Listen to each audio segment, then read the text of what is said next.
Thank you, Mr. Chair and committee. I appreciate the opportunity here to share with you BR 74. We haven't filed it this year, but it was formerly House Bill 46 that I had the privilege to introduce to the House committee back in the 21 session.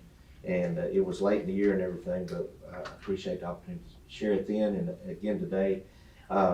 This is about an act relating to swimming pool safety standards, better known as what we've become to call Ava's Law. And before I get into the details, there is a story to be told, and it's not my story. I have with me today Carrie and Brian Jenkins that are with us via virtually, and they're here to share a story that brought about this bill and the need for it. And with that, I'd like to turn it over to Carrie and Brian Jenkins. Good morning. Good morning. I'm Carrie, and this is my husband, Brian. 23 months ago, we lost our 2.5-year-old only daughter, Ava Grace, to a drowning accident at our next door neighbor's above ground pool. As you can imagine, the last 23 months have been a complete nightmare. Our world has absolutely been shattered. After we lost Ava, I started to do some research, and it was so disheartening when I found out that in Kentucky, there are no laws, state laws, for residential pools for any type of safety barriers, especially when the leading cause of death for children under the age of 5 is accidental drowning. So our hope is that with this law, we know that it has the ability to save so many innocent children, just like Ava. And if we can just prevent one family from enduring the amount of heartache and suffering that we have had to endure, then we feel as though her death would not have been in vain. Thank you, Carrie, and thank you, Brian. I appreciate your brave testimony and opening your personal lives up to the people of Kentucky, and I know it takes a lot of courage, and I appreciate that. I met Carrie and Brian at an October bonfire back 2 years ago, or right after this happened. It's a few months, and their story broke my heart. And I've done some research, and I'm grateful that I got to be careful. LRC and I have done research, and I want to boast on the great people of LRC that has worked behind the scenes. But this is an important issue before us today. Just so you know, of the 50 states, 30 states have laws concerning residential swimming pools. Right now, Kentucky's only laws address commercial pools. So I believe there is a need. To give you a few stats, and Carrie shared some, drowning is the leading cause of unintentional deaths of children under 5 years old.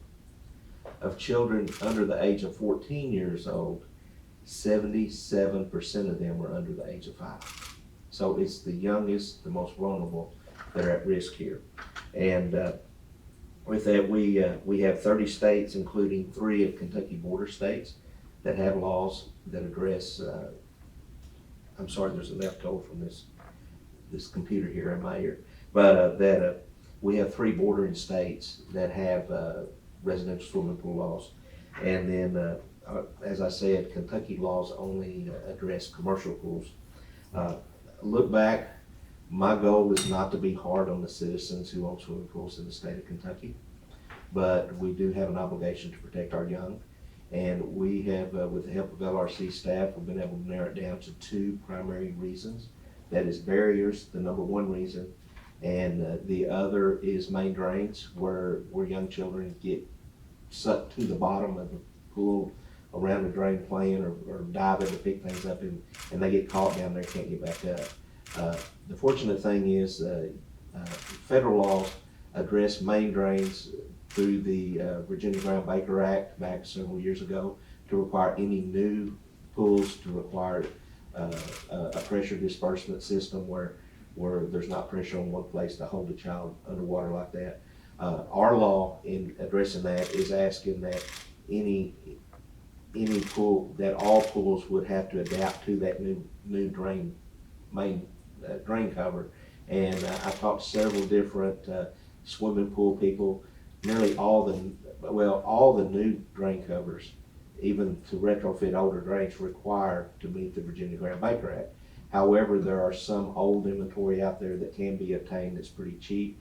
And what I'd like to do is require all main drains to cover that. And then the other part is a barrier system. Just so you know, an above ground pool, this would address above ground pools, spas, temporary pools, or in-ground pools. And I know that Representative Tackett last year had some questions about above ground pools. Most standard above ground pools are at least 48 inches tall. So if they are 48 inches above ground, that's the height of the barrier, and the side of that pool would qualify as its own barrier. So there would be no additional cost to that. The big thing is addressing the entry into the pools and access. With above ground pools, safety ladders now, there's all of them that are being produced now have either a removable, lockable device that will prevent entry into a pool from that ladder. But the intent of this bill is for those type instances, it's just simply make a law that says you have to follow the manufacturer's advice so that will either be removed or locked to prevent a young child of this nature. And since then, I've become aware of a couple more deaths in the past year.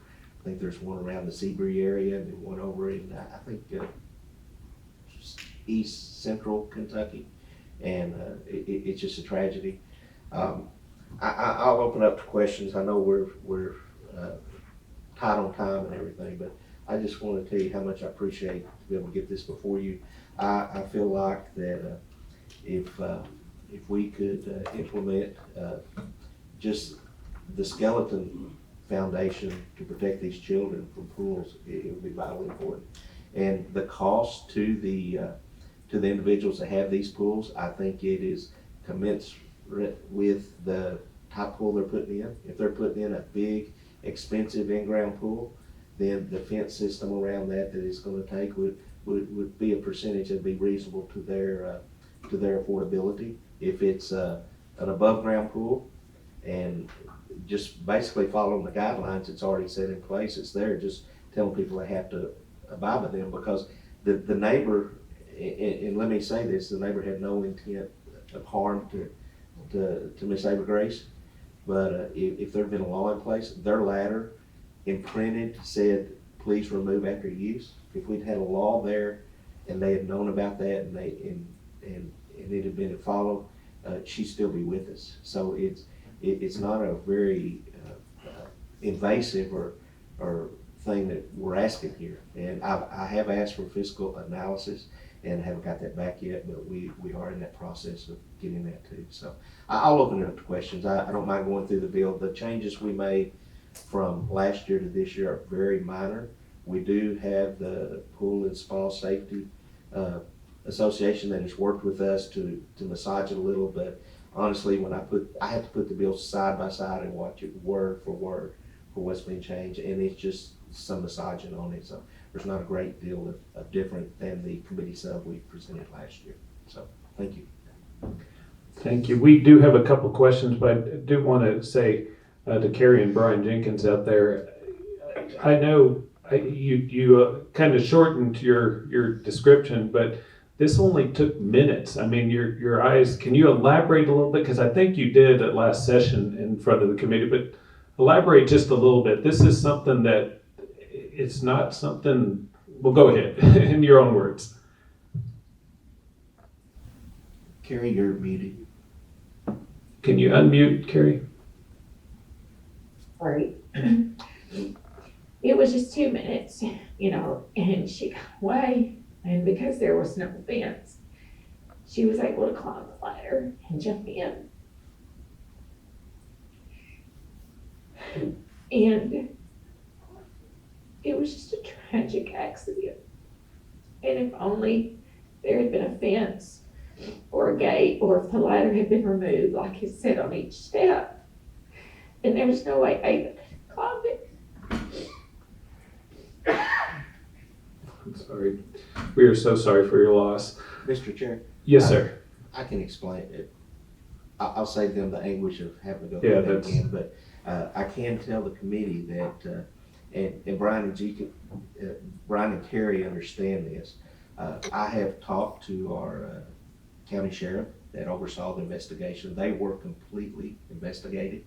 There were some hard questions asked, and there's been a lot of hard innuendos on social media about you need to take care of your child, you need to pay more attention. If it was yours, why should I have to put something on my pool to protect that? This couple has, as was put before, been through hell and back over losing a child at this young age. And my county sheriff, I trust him with everything. And in his own words, he said, Randy, they've already suffered enough. He said, this was not intentional. It was not their fault. It's simply a 2-year-old toddler that you blink and they disappear and you have to go hunt for them.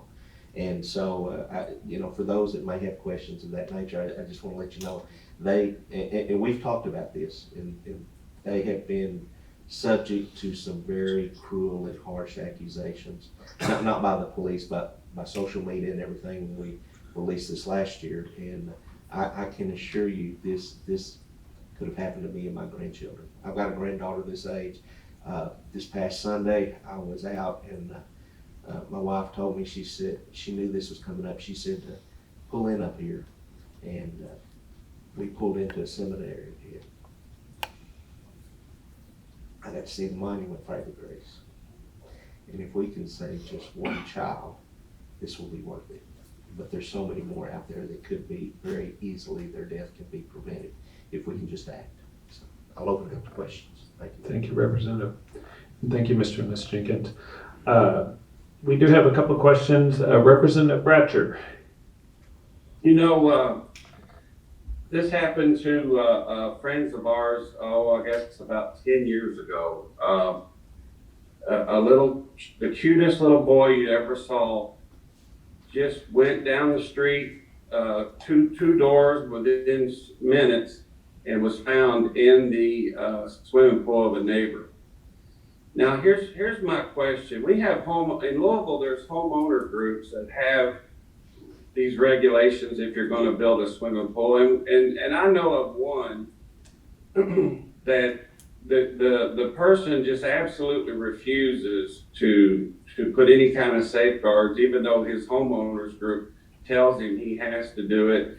They're back and forth with court, blah, blah, blah. But what kind of, if this law passes, what would be the ramifications if somebody just refused, or even if they unintentionally didn't do it right or whatnot? Is this a criminal or a civil thing? Explain all that, Randy. Thank you, Representative Bratcher. At this time, if and I can send you a copy of the bill at the end, there are punitive damages, $50, minimum $50 up to $100 a day that will go up. And I think the statute it falls under limits that to $1,000, but we're looking at maybe changing that too, because there are, what you said, there's homeowner associations. There's also some county and city zoning or ordinances that's been put in place to protect this, but there's nothing statewide that gives it any teeth or anything. It's just left up to the individual communities.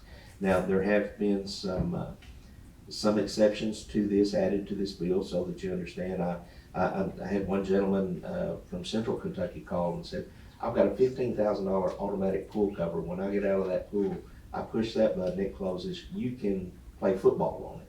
Why should I be forced to put a barrier around that fence? And there is exceptions for those kind of pool covers in this bill. Another exception, there's, you get a lot of rural areas, and I've had farmers contact me and say, if I have to do that around my pool, I'm gonna have to do it around every pond on my farm.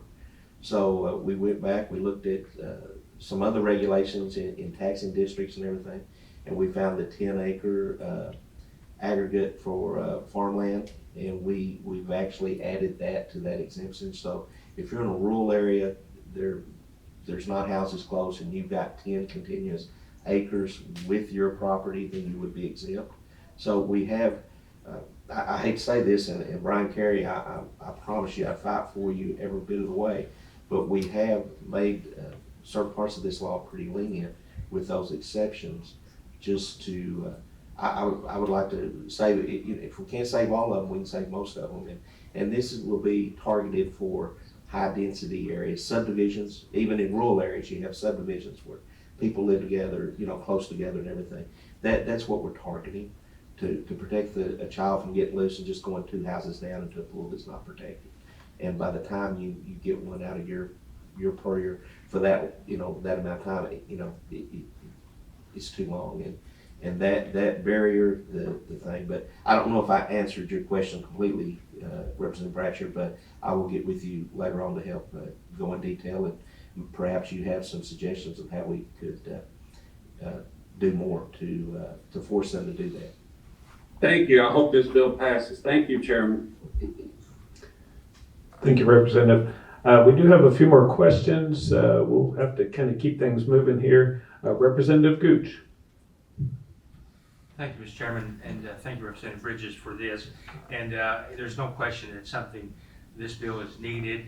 I recently, as you mentioned, had someone in my county in the Seabury area, a young child that drowned as well.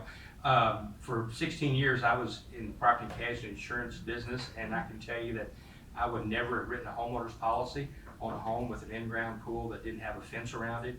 It just was too much of a liability to take, and I just wouldn't have done it.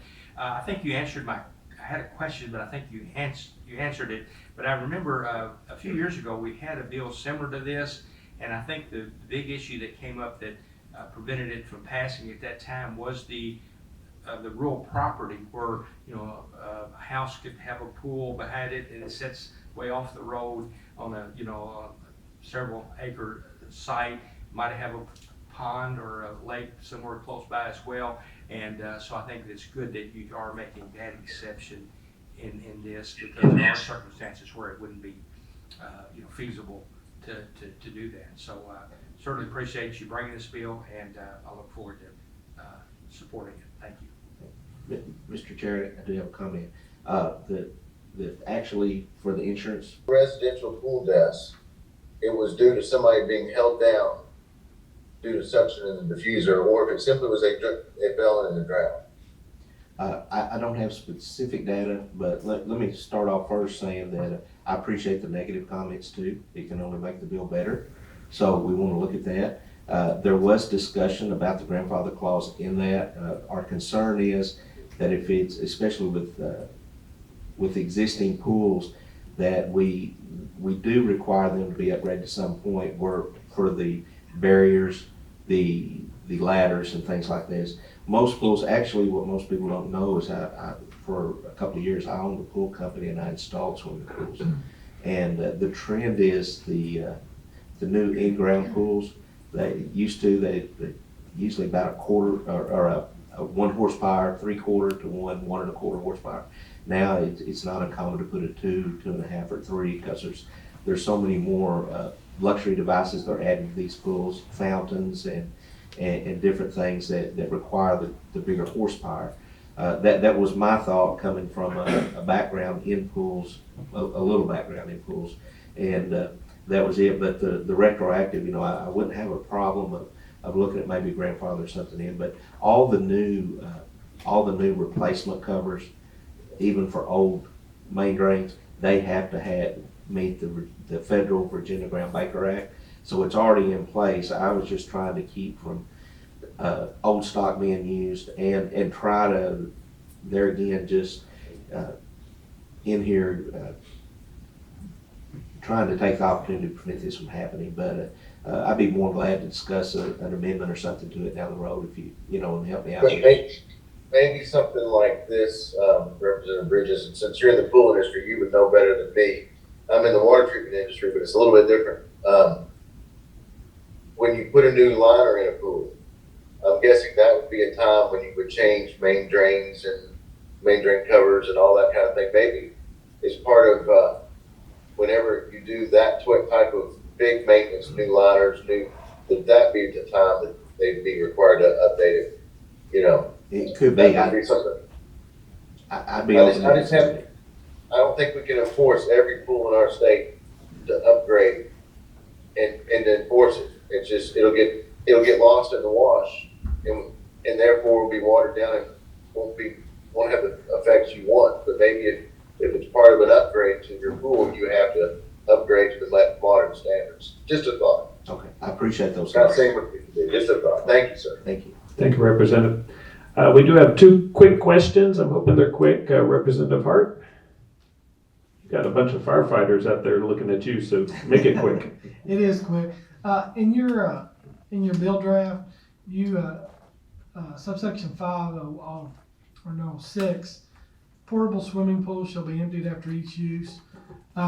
Just a thought as I was reading this, some of the new Intex brand swimming pools like at Walmart and places like that sell, they're bigger than what we would consider a kiddie pool. I'm wondering if you might want to maybe put a gallon rating on that to some way, because some of the bigger Intex pools, they'll hold a couple 100 gallons of water, and so it's not as easy for the parents or the owners to empty them and fill them back up after each use. But they also come with covers, so you might put maybe a gallon rating in there or something to address that. We could look at that. Yeah, It's it's more of a suggestion than a question, but No, I understand, and some of the idea is on the health side. A lot of these small pools and everything, they leave them out there. yeah, There are some that will use wading pools for dogs, and they get a lot of bacteria. They're infestations of mosquitoes, and they're a health hazard. So part of that, we did try to think widely on this of other aspects that this might help, and that's one of the reasons. But they do have the covers, and they do. yeah. And I'm supportive of it. I mean, as a pool owner, I think this is very needed. I mean, when I put my swimming pool in, that was my biggest concern because I had a lot of kids that lived on my street. I actually put 2 fences. I put a 5-foot fence around my house or my backyard, and then a 4-foot fence around the pool itself. So I think it's very needed. So I'm very supportive, just thinking out loud to make it better. Thank you. All righty. Right now we got a last question, Senator Wilson. Thank you, Mr. Chairman. I'll try to be as quick as possible here. Representative Bridges, I appreciate your bill very much. My son, fortunately for us, when he was a toddler, it was his grandmother's pool, and had his uncle not been walking by and seen him underwater with his eyes open, looking up and his hands up, he would have drowned that day. I get choked up thinking about it. But my comment is that you have 120 days that this, once it goes into effect, and I believe that's in subsection 2B, or E, that's what it is. As far as pool notification, cover all the pools based on what Representative Duplessis said. I think this, when you try to get this word out, because certainly people don't follow us up here like we think they do. Right. There has to be some kind of notification process to get this out. And I think that needs to be somewhere in the bill, who's responsible for that and how they go about getting the notification to pool owners. And that's my comment. Thank you. I appreciate that comment, Senator Wilson, and I am making notes because that's why I wanted to bring a bill draft rather than a pre-filed bill to this committee to take your suggestions and listen to them. The 120 days, it is questionable. I think the big thing is for new installation on the in-ground pools, or they're building a deck or something, to give some kind of variance. And I have talked to some contractors and stuff, and they say usually 120 days should be sufficient to give them to do that. We could possibly give 6 months notification for existing pools or something. It's something that we've toyed with already to give proper notification. And then another thing that we've looked at putting in this bill is to require all pool sales retailers to for a certain amount of time to give notices to pool owners when they're buying parts or something. I just, my concern is I don't want to be overburdening with this law so that people fight it and want it because these young lives,